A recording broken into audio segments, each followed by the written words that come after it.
Angelim su juda khatir mayo Sinna dello pianta ato lo ve Cross in the valley chanting chanda and lo silo Sual hollow mual paula Mai ring tu chu Di bauralin an la do ne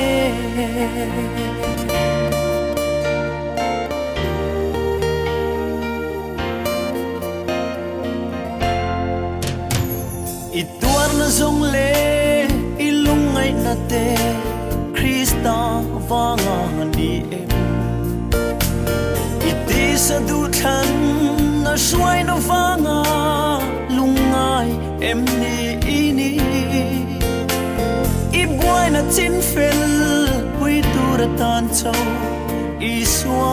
I du thin em Ani chuan len pui ata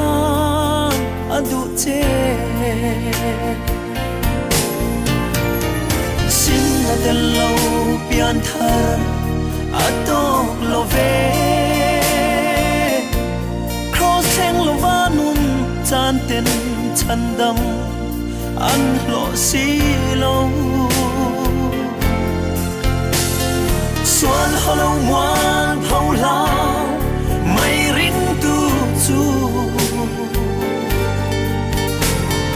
Di bauralin an la do ne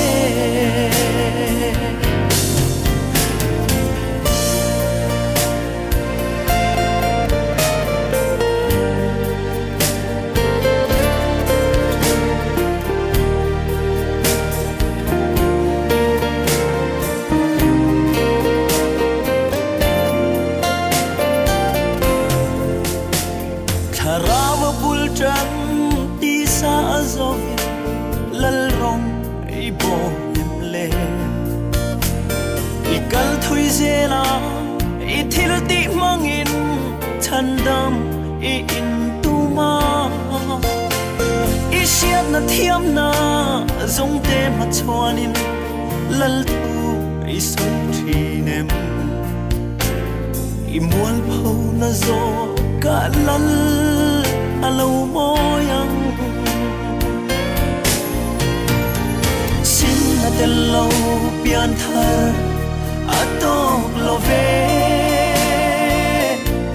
Cross heng lo vanun chan ten chan dam an lo si lo Suan holo muan phau lao Mai rin tu chu Di bauralin an la do ne Di bauralin an la do ne